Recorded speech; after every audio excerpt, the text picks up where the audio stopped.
Welcome back to the Copywriters Podcast with your host, the world's greatest copywriting coach, David Garfinkel. David, how are you doing today? Hey, good morning, Nathan. I'm good. How are you? I'm fantastic. And for the video viewers, they already know we've got returning champion Doug Pugh on the podcast today. So I can't wait to get into what we're going to be talking about today. Yeah, me neither. Let's go. Okay. So, as you know, online education is growing faster than you can keep up with practically. Now, that's great news if you're already riding the boom wave yourself. The problem is, as the space gets more saturated, course creators need new ways to stand out. I mean, how do you become known as the go-to expert in your niche? Our returning champion today, I think this is number 5, number 6, Doug Pugh has some answers for you. Besides writing blockbuster copy for course creators, Doug also coaches people to put together powerful courses and ramp up their sales growth.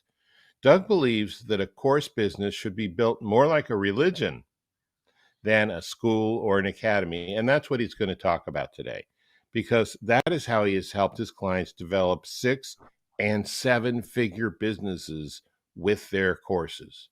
But first, a little bonus reminder from Copywriters Podcast. Copy is powerful. You're responsible for how you use what you hear on this podcast, and most of the time, common sense is all you need. But if you make extreme claims, and if you're writing copy for offers in highly regulated industries like health, finance, and business opportunity, you may want to get a legal review after you write and before you start using your copy. My larger clients do this all the time. So, Doug, welcome back. I'm really eager to dig into this. How are you? Great. Glad to be here. Thanks, David. Sure. So, first of all, this is an unusual strategy. I haven't heard anyone else talk about it. How did you come up with it? Well, it first got on my radar when I first met Ray Edwards, another great copywriter. I used to be a full-time musician professor, but I made a pivot into marketing and copywriting back in 2015, 2016. And I decided I was not going to be Mr. Musician anymore. I was just going to be Mr. Copywriter. I went to a Ray Edwards event, swearing that I would say nothing about music. And within 10 minutes, he told a Beethoven story that was wrong. Of course, I had to correct him. And then the cat was out of the bag, which ended up being a great thing because we talked about how music relates to copy. And then he got on the topic of how religion relates to copy, which was super like, what? I never heard that before. I'm very religious myself. And one does not have to be religious for this to work, of course, but he introduced me to a book, and I'm going to hopefully get the name right. It's not Blair Warren, it's Rick Warren, who wrote the book, The Purpose-Driven Church. He's responsible for these big mega churches in Texas and in other places. And in this book, it's the whole idea of the big journey of the parishioner or the person in your church. And the more I've worked in courses, starting with Ray, the more I've recognized similarities between how one goes along the progress of a religion, of the sort of the parishioner's journey versus the customer journey. And it's more than just one course. It becomes this full religious sort of kind of experience. So that's kind of where it came from my time with Ray. And I worked with Ray for 2 years creating courses and talking about these sorts of things. And so now I share those with my clients. Yeah, that's awesome and very interesting. If you want to get Doug talking about Beethoven, just tell a story incorrectly and he'll come in to give you the real. No, that is really great. Seriously. I love it. So you have like a 5-step strategy. You want to just go through it? Yeah, let's jump in. So number 1, I call love them like a good shepherd. Now, I don't know if anybody has quoted scripture on your podcast today, but I'm going to do a little bit of that. So in the New Testament, in John chapter 10, there's this great sermon that Jesus gave. It's the Good Shepherd sermon. And you think about, well, what is a good shepherd? A good shepherd anyway, is one who protects his sheep. Not to say that people are sheep, but you get the idea. And there's a really great line in there that really resonates with me. It's not that the good shepherd just protects the sheep, but the sheep know the shepherd's voice. That's really important. It's like, growing up, I could hear my dad coughing across a crowded room Wow. with hundreds of people because I know my dad so well and he spent enough time with me that I could hear the timbre of his voice in a cough. Wow. Same Hmm. same kind of thing. A good shepherd spends enough time that his sheep know his voice. Same with the great course creator. So to love your people like a shepherd, I believe the word love is spelled Time. Whether Hmm. it's your spouse, whether it's your children, whether it's your course creating people, you need to spend time with them and really get to know them. And not just the kind of, oh, I heard you, but get into their deeper pains, their deeper desires. And importantly, don't make assumptions. We often hear people say things about their pains or their struggles, and we say, oh, they must XYZ, or they must, ABC. Can't make those assumptions because we just don't have any idea of their history. So we really listen, we really spend time to figure out where their heart is. So an example of how this has worked for me in working with my clients, I have a client who's a great artist, and back in 2019, we launched her course business. She was just making a living as a painter and doing quite well, but thought, maybe I could do this whole courses thing. So we chatted, and sure enough, her method was fantastic. So we launched a course to cold traffic, and our upsell was a membership. So you get the painting course. There's 5 paintings, landscape paintings that you learn to do. And then after, well, since you liked that, why not get another little painting course every month, right? So that was our upsell. Initially, the upsell was selling for 10 to 10% of the people, which was pretty darn good for a cold traffic funnel. Though 3 months in, we spent so much time with the people in the membership, listening to them, hearing them, watching their comments on Facebook and the Facebook group really closely. And we realized why we almost had zero churn, which I'd never quite seen a membership quite this good. And it wasn't so much about the paintings, it was about the community. They loved painting together. But we wouldn't have come up with that had we not really paid attention. Well, all we did was change the headline of that upsell from something like, would you like an additional painting course each month, something like that, to why paint alone? And it went from 10% conversion to 55% conversion and Wow. stayed there for about 18 months. But see, we heard them. We heard what they needed, what they wanted, and they heard us, and this worked beautifully. It's awesome. That's awesome. So, what's your second step? Second step is prepare a plan of salvation. Again, we're getting a little religious here, but that's kind of the whole point. So, in most faiths, there is some sort of path. In the Christian faith, it's getting back to live with God in heaven someday, or, in other faiths, it's different. Whatever faith you have, there is some sort of plan, some sort of path. So in my faith, we call it the plan of salvation. So that's what I come to. And what that is it's not just the path through the individual course itself. It's a path of full customer journey from where they are at the very beginning, all these little steps until they reach a so-called paradise, for lack of a better term. I mean, if you think of, I have a little business selling or teaching music to mostly grandmas in a Christian faith, and they want to write little songs for their grandkids so that they can, remember the stories of the Bible and so forth. Well, it's really hard to write music, and it's not just a once and done. So I take them very carefully over each big problem, and each big problem is its own little course, and then the next one, and then the next one, so that there's a much more full transformation. And when my course creators that I coach and write for, when they come to me and say, hey, I've got this idea for a course, I'm really good at teaching, this thing. the first thing I always say, okay, well, where does this fit into the overall plan of salvation of sort of the religion of your business? Where do they go? Mhm. Let's think of the Catholic Church, for example. You can't just jump in and get married in the Catholic Church. You first got to do your catechism, get baptized, do some other things, talk to the preacher, and then, get married. Same kind of thing. We want to take them through this curated path. So that's the idea of the plan of salvation. To give an example, when I worked with Ray Edwards, he does this really, really well. And what's interesting is a lot of the content is the same from step to step, but the experience with the content is different. So in his particular business, he's teaching mostly entrepreneurs how to write copy for their offers. And he also has now teaching copywriters themselves and mentoring them. So the first step in his sort of plan of salvation is to get his book, How to Write Copy That Sells. Great book. It's on Amazon. There's a little plug for my buddy Ray. And it really gives his basic formula for how he writes his blockbuster copy. Step one. That first step gets the person to believe enough that they might try this.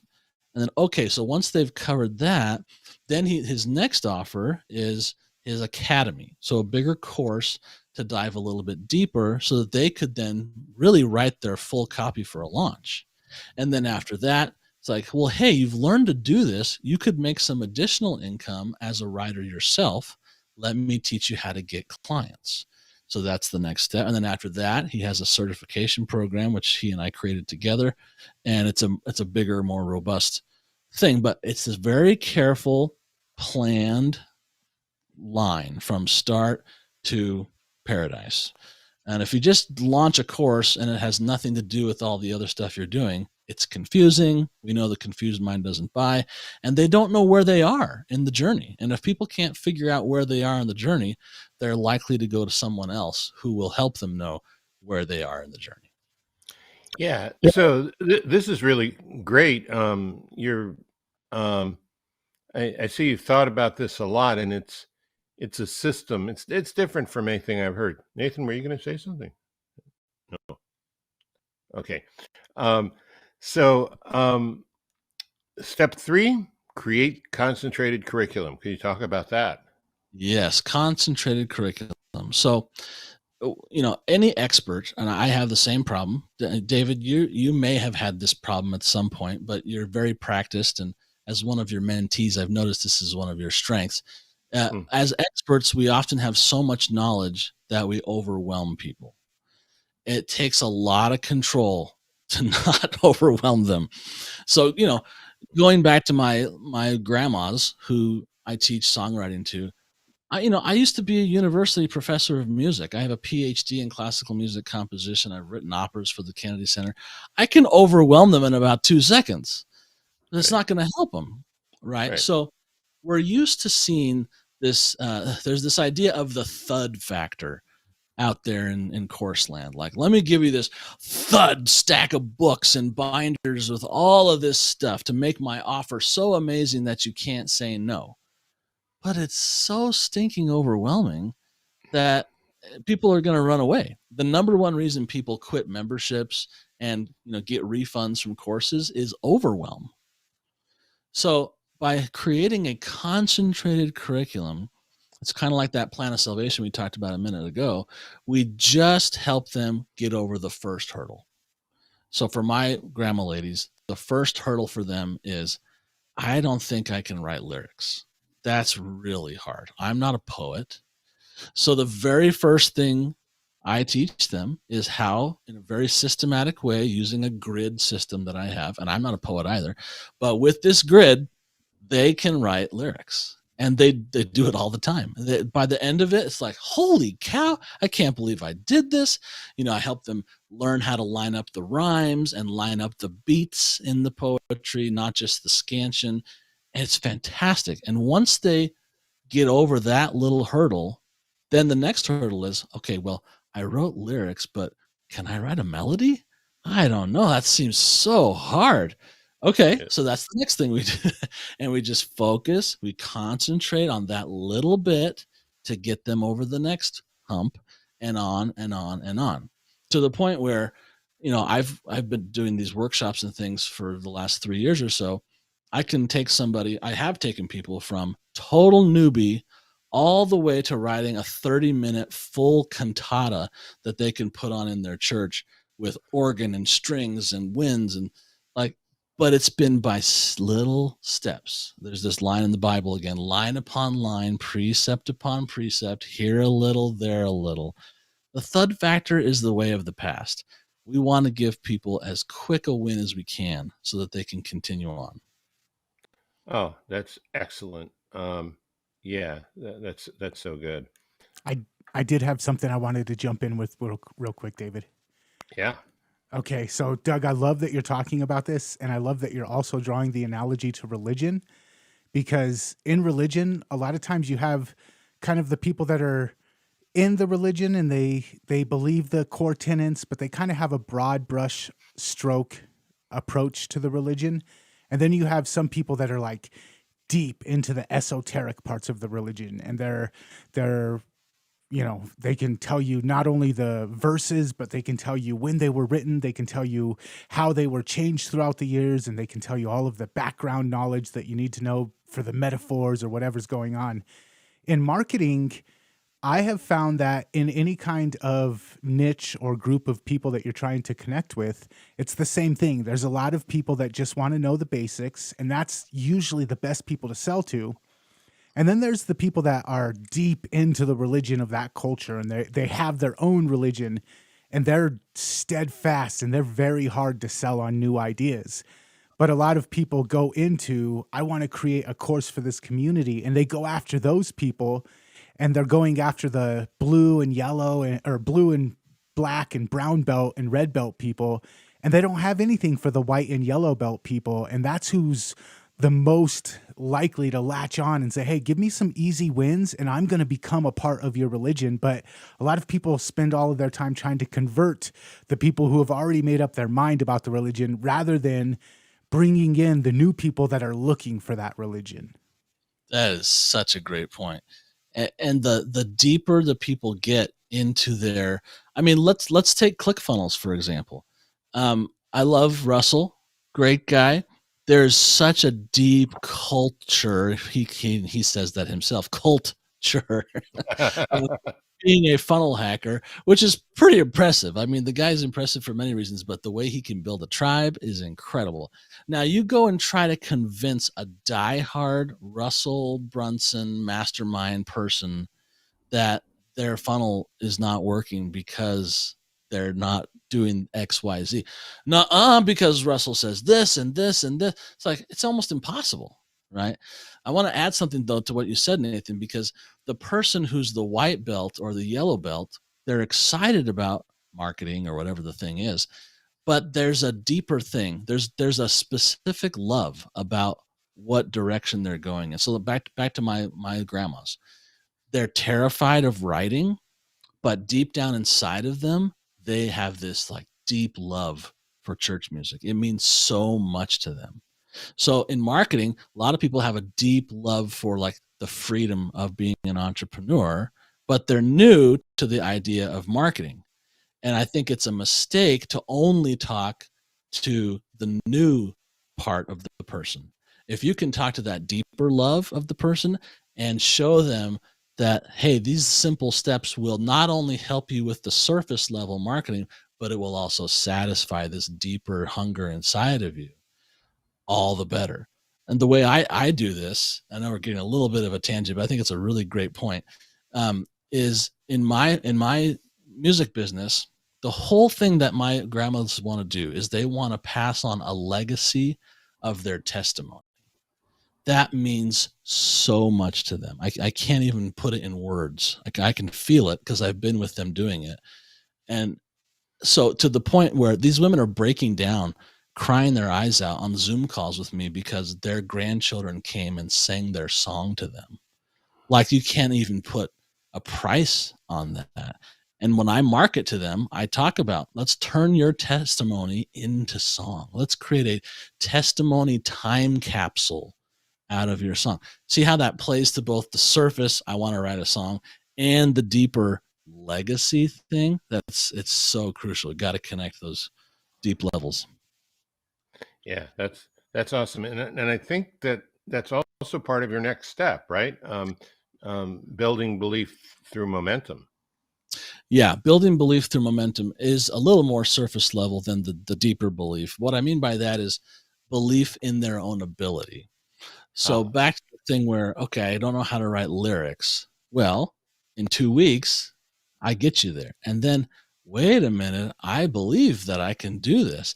And then 2 more weeks, whoa, I have a beautiful melody. Okay, maybe I can write a song. So then the next 2 weeks, here's how to put the harmony to it. Whoa, I just put chords to a melody. Are you kidding me? They can't even believe it. And then the next final 2 weeks, they write the little piano part.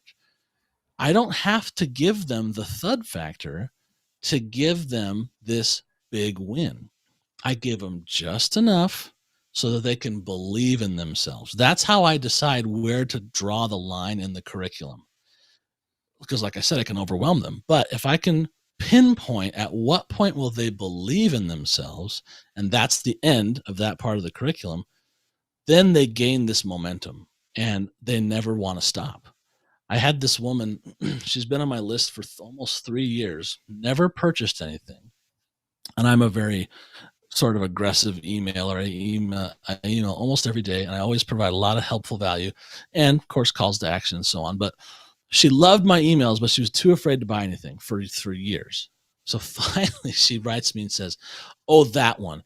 It's called the Complete Harmony Playbook. How in 14 weeks you can learn all the chords you're ever going to need to write any music you want. It normally takes you 4 years in school to do that, but I'm going to give it to you in 14 weeks." It's like, "Oh, okay." So she got in. She was terrified. And these are live hybrid courses where we meet twice a week and they watch videos and stuff.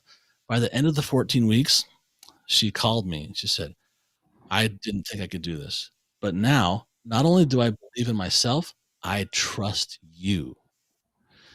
That was super big because I was able to help her believe in herself and gain momentum. She trusted me. And then she said, "What's the next step for me?"